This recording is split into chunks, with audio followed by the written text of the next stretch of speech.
of the solid obtained by rotating about x-axis now, not y-axis, and the region bounded by y equals to square root of x, and x is bounded between 0 and 1.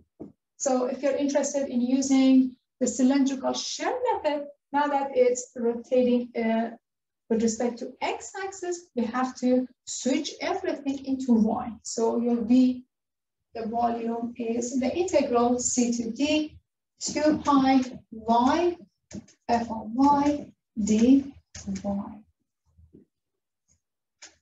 So this is your, with respect to x-axis.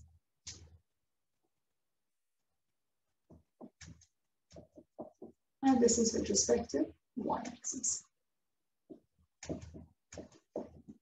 So in this case, you can just say that, hey, by using cylindrical shell method, the volume is equal to the integral 2 pi y, so now the circumference, times the height, f of y.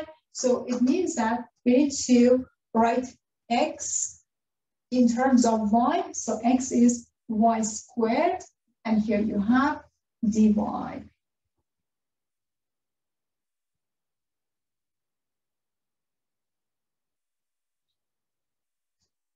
Let's take a look at the graph, and before writing the height here.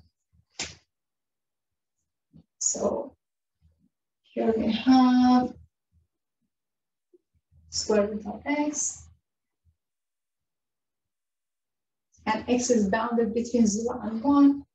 So this guy is here, 0 and 1, square root of x. Rotating this guy with respect to x-axis.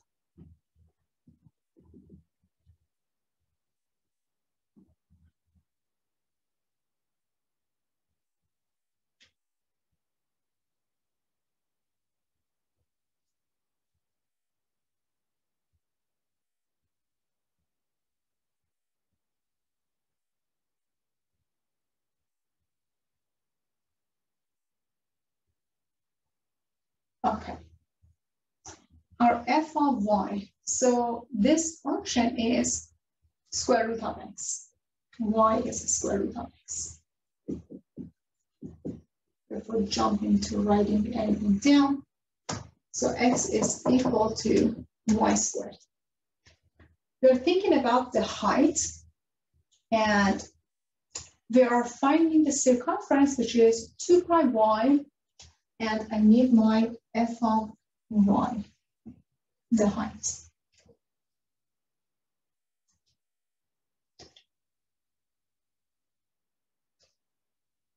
So note that this line here is x equals to 1. And this guy here is your x equals to y squared. So we cannot just ignore x equals to 1. X is bounded between these two functions. So x is between y squared and 1. Y squared and 1. So it means that f of y is in between y squared and 1.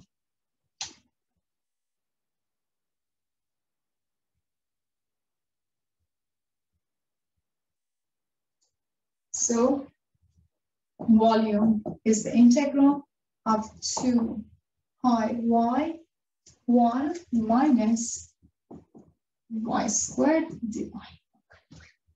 That makes more sense.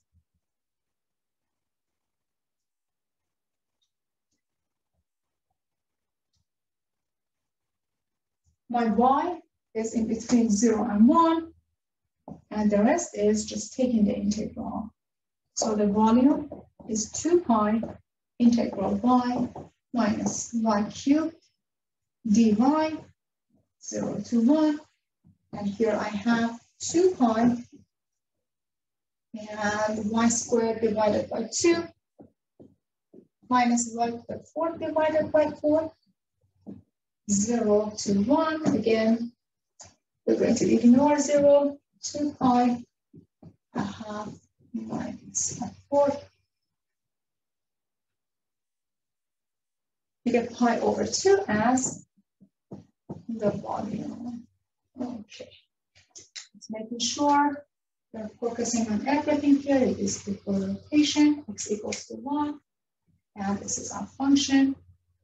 Y equals to square root of x. Now that we're changing everything into y, we need to make sure that we're defining function f of y properly. If it was just f of x, it was square root of x and 0, so square root of x minus 0. But now your f of y is bounded between two y values, x equals to 1 squared and x equals to 1.